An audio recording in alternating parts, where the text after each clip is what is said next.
ఏ ఒక్కటి కూడా ఈరోజు అమలు జరగనటువంటి పరిస్థితుల్లో ఈరోజు కాంగ్రెస్ పార్టీ ఉన్నది. మరొక దిక్కు ఆంధ్ర రాష్ట్రంలో కూడా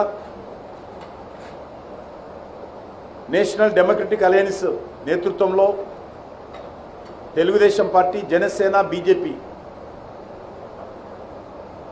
కలిసి ఈరోజు అక్కడ బ్రహ్మాండమైనటువంటి విజయాన్ని సాధించడం పట్ల కూడా నేను పూర్తిగా హర్షం వ్యక్తం చేస్తూ ఉన్నాను. మరి ఆ మూడు పార్టీలు ఏవైతే ఎన్డీఏ తరఫున పోటీ చేశారో వాళ్ళని పూర్తిగా అభినందనలు తెలియజేస్తా ఉన్నాను ఈ సందర్భంగా మనయేస్తున్నాను. అందుకు సహకరించినటువంటి ఆంధ్రప్రదేశ్ ప్రజానీకాన్ని కూడా హృదయపూర్వకమైనటువంటి కృతజ్ఞతలు కూడా తెలియజేస్తా ఉన్నాను. దేశవ్యాప్తంగా కూడా నరేంద్ర మోడీ గారి నేతృత్వంలో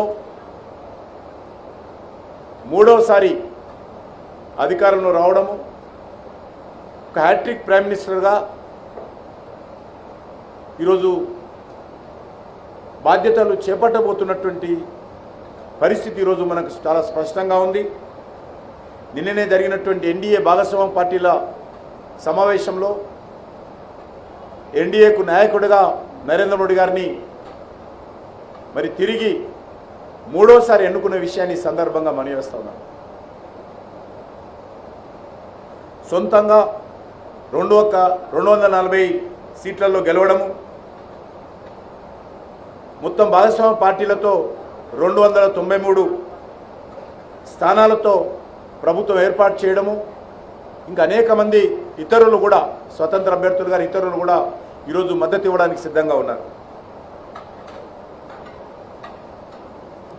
180 కోట్ల జనాభా ఉన్నటువంటి భారతదేశంలో భిన్న సంస్కృతులు, భిన్న భాషలు, భిన్న ఆలోచన విధానాలు ఉన్నటువంటి ఒక ప్రజాస్వామ్యానికి నిలయమైనటువంటి మన దేశంలో వరుసగా మూడోసారి అధికారంలో రావడము చాలా గొప్ప విషయమని సందర్భంగా మనవేస్తున్నాం.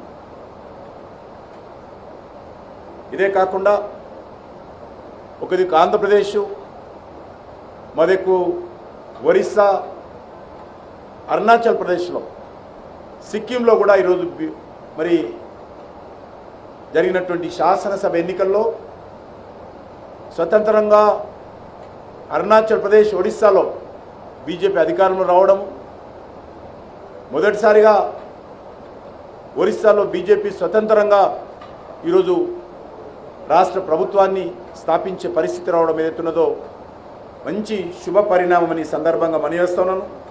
అరుణాచల్ ప్రదేశ్లో రెండోసారి అధికారంలో రావడం, సిక్కింలో మా ఎన్డీఏ భాగస్వామి పార్టీగా ఉన్నటువంటి పార్టీ అక్కడ అధికారంలో రావడము చాలా సంతోషకరమైన విషయమని ఈ సందర్భంగా మనవేస్తున్నాను.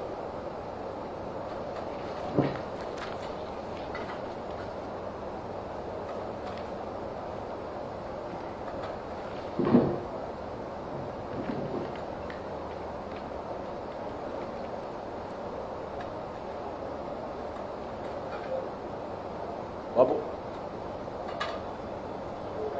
చూడరా,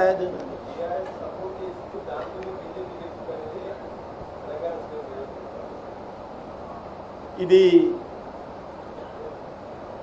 పూర్తిగా ఆధారరహితమైనటువంటి ముఖ్యమంత్రి గారు సొంత పార్టీలో కావచ్చు, ముఖ్యమంత్రి గారు తప్పించుకునేటువంటి ప్రయత్నం.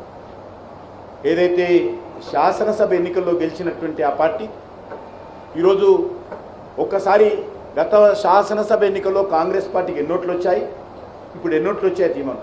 కాంగ్రెస్ పార్టీ ఓట్లు ఎందుకు తగ్గినాయి? మరి కాంగ్రెస్ పార్టీకి సంబంధించినటువంటి ఓట్లు కూడా అనేక కాన్స్టిట్యున్సీలలో తగ్గినాయి కదా, మరి ఎందుకు తగ్గాయో చెప్పాలి.